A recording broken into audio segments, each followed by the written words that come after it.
Hello mga kanation, ito na naman si Roll. May i-share ko sa inyo yung paggawa doon sa farm. So inuna namin yung chapel na ginawa. Then kasi may dati na doon na isang maliit na bahay, parang isang kwarto lang, isang maliit na pamilya dati yung tenant. Tapos yung bahay na yan ayos na bayaran na, so wala na yung tenant dyan. So walang kuryente dito sa lupa na yan, so kailangan namin magkakuryente para pag nagka-project pwede kaming mag-build.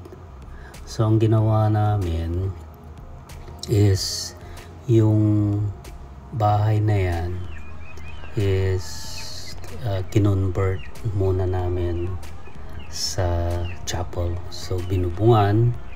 So ang sabi ko ay as is na lang, huwag na lang palitadahan, kasi ang balak ko talaga dyan is yung likod talaga ng yung chapel na yan, yung doon sa may acacia. Diyan talaga yung chapel talaga, kasi gustong mag-build ng chapel dyan. So ayan talaga. So ito tatanggalin yan later on, kasi gusto ko dyan sa harap maluwag yung na parkingan, para maluwag yung parking. And then so ginawa namin yan. So bumili sila ng mga materyales, then yung mga barbed wire, kasi ang barbed wire, pinabarbed wire ko sa harap, magmula sa harap hanggang doon sa kung saan nila maabot sa gilid, kasi hindi nila kayang medyo mahaba kasi yung lupa, tapos doon pa sa likod. So yung sa harap lang muna kung saan maabot ng barbed wire na nabili nila, yun lang. Then nagpabili ako ng kawayan lang na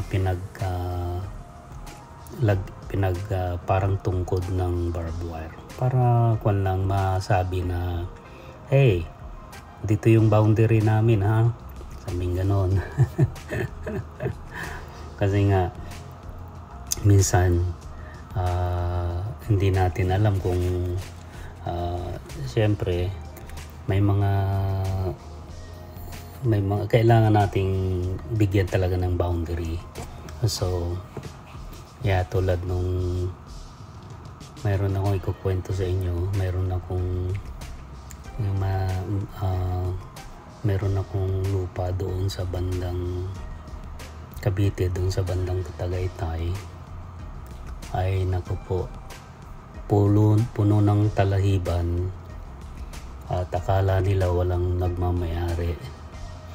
Nakita ko na lang na may nag-concern, sinabi sa akin na binakuran. Pinicturan nga yung binakuran, tapos tinamnan ng